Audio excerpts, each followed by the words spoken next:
Hey guys, what's up? Welcome back here to another edition of the Fishing Teacher, and really appreciate you guys checking today's video out. Guys, today we're going to go back to basic 101 bass fishing. I'm going to talk about a lure that it doesn't get talked about like it used to. It's still one of the most great fish producers of all time, and it's well worth your time to understand when it works good.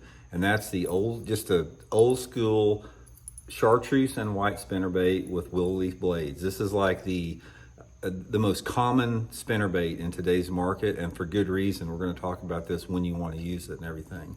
So we'll get into that. And real quick, guys, I just want to remind you about our fall lake map breakdowns at fishthemoment.com before we get started in the video, getting into the fall months of the year. And if you guys are struggling to find fish on your favorite lake in the fall, this is a great resource for you. It gives you some good places to start out in, 40 GPS waypoints you can download straight to your fish finder, and tips and advice on how to fish those areas. And once you get a feel for it, then you can duplicate that in other parts of the lake. So I'll put the link in the description where you guys can order you one if you care to do that. Much appreciated. Okay guys, this lure right here has been around literally since I've been fishing, ever since I was a kid, in some shape or form. Originally you had the Chartreuse and white and Chartreuse skirt in living rubber or flat rubber. They didn't have the silicone, and they didn't have willow leaf blades back when I started. They were Colorados. But ever since about the mid 1980s, this has probably been one of the most common bass fishing lures out there. A number 5 willow leaf combination with a white and Chartreuse skirt. Doesn't really look like anything. You know, this thing has probably caught, I'm gonna put it in the top 10 of all-time lures that have caught the most bass, is a 1/2 ounce white and Chartreuse spinnerbait out there. So anyway, why is it so good? A couple different reasons. It works 12 months out of the year, and it works in a variety of water conditions and weather conditions. For the most part, a white and Chartreuse spinnerbait will work in a wide range of water clarities. It'll work in muddy water, it'll work in just stained water, and it'll work in clear water, based upon the conditions you have. Say for example, if you're fishing clear water, water visibility is over about 4 feet, and you've got a windy, cloudy day, white and Chartreuse spinnerbait will catch them.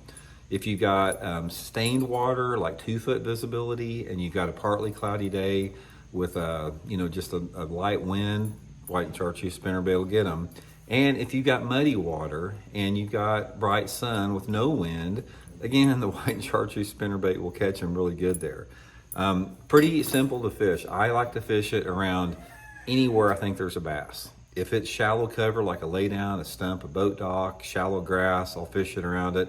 I've caught a ton of fish over it, guys, slow rolling it over deeper grass. Say, slow rolling it over grass beds in Florida, TVA lakes, down south, up north, anything like that.